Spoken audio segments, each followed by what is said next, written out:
Hello, people, welcome back. This is Azeeb again from Diazonic Labs. Today, we'll be learning about how to use VLOOKUP function in Excel, right? So, I have an Excel sheet here, okay, and I have a raw data here. So, wherein the data indicates the employee IDs here, the last name and the first name of the employees. So, this is the data.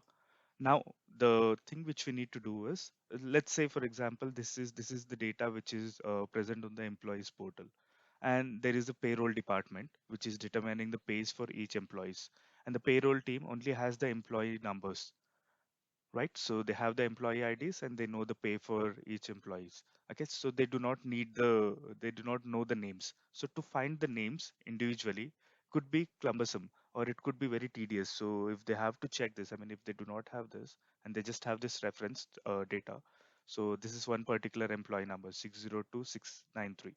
So if they have to do it manually, they have to go through each of the things and find it here, and then get the values and enter it here, right? So that way they have to do it for all the values. So there are about 13 values here.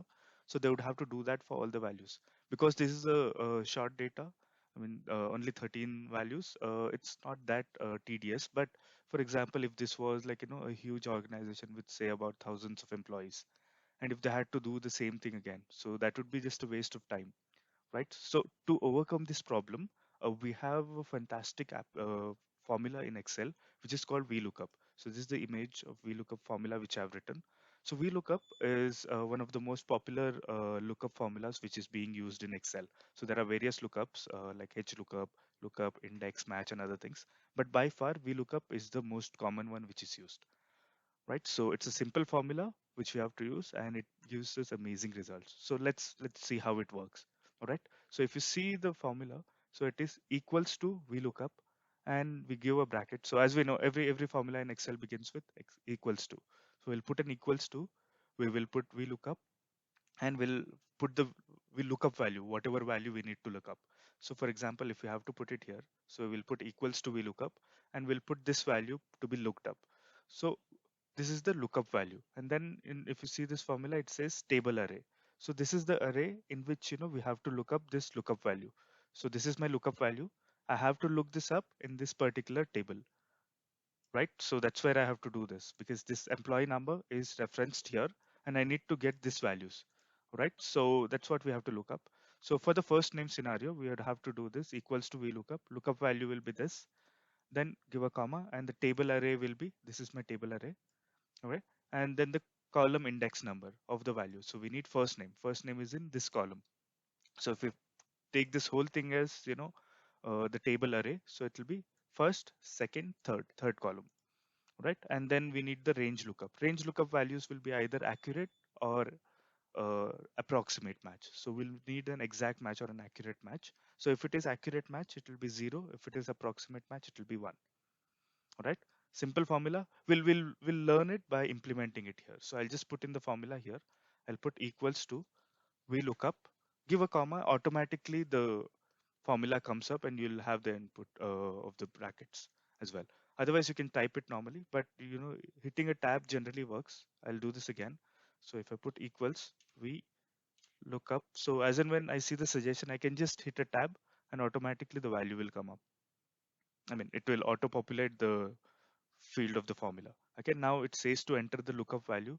I don't have to manually type this. I can just select this. It will take the index of this. So if you see this is highlighted and it's in some color, I see G5. G5 is the cell reference, the Gth column and fifth row. So G5, that's the element. Now I'll give a comma. Okay, now if you see automatically table array is highlighted. Now I just need to select the table array. I will select this table which I need. Okay, so this is my table array. All right, I'll give a comma now. Okay, then the column index. So I'm using the value for first name. So first name is in this column. So in this table, the column is first, second, third. So I'll put the number as 3, comma. Then it says here true for approximate match, false for exact match. I need an exact match, that is false. False is written as 0, true is written as 1. So I'll just put in 0 and I'll close the bracket and I'll hit enter. If you see here, the name has come as Michael. Let's just verify this first. Let's see. If you see 602693. If you see this with Michael, Michael is the first name. Yep. So I'm getting the value. Similarly, I'll do this here for last name equals VLOOKUP.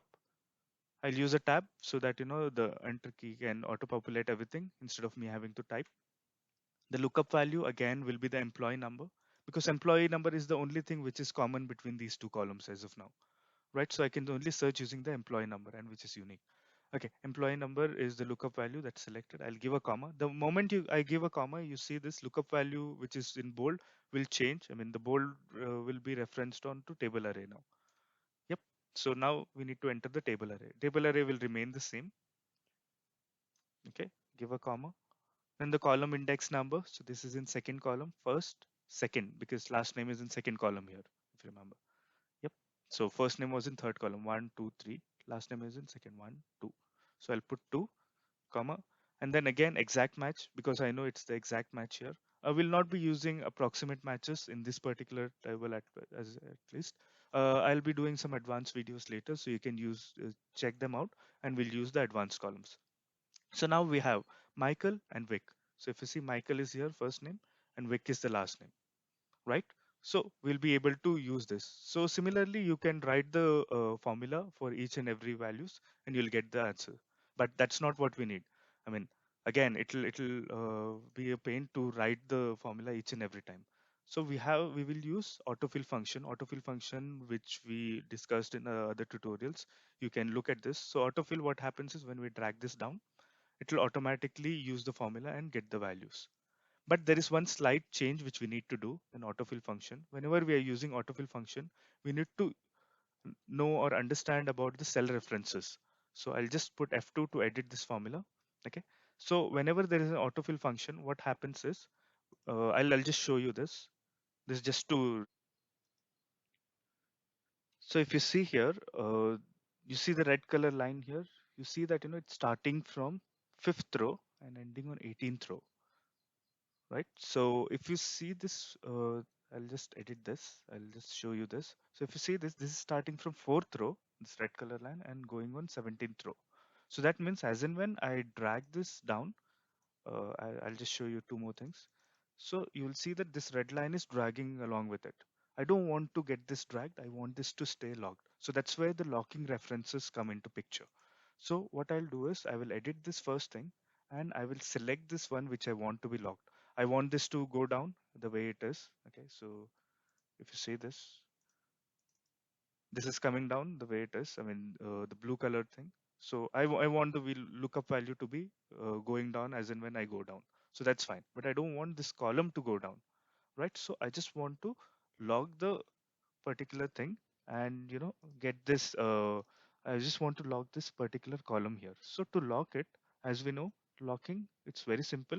We'll just select whatever we want to lock, and we'll just put in F4. F4 will lock it from row wise and column wise. We'll just hit enter. Simple. Now if I drag this, let's see, you will see that this is locked properly, right? So I can just do this. I can just double tap on this, and it will fill all the details. I'll just double tap. It will fill all the details here. Okay. We'll do the same thing here, but we see there is an A. So do you know why? Because we haven't locked it here, right? So this is working. We only locked on the first name thing. We'll just lock it here as well, right? And we will double tap this. It will fill up everything. You can just randomly check one thing and verify. So 795574. Let's see here, 795574. So it's Tony Stark, right? So I'm getting the correct thing. Regarding the locking, there'll be a different video which I'll create so that you guys can understand it better. But we'll do that later. All right. Right then. That's it for this class. Cheers. Happy learning. Take care. Bye. If you like this video, please do consider subscribing to our channel. Let us know if you have any queries regarding the same.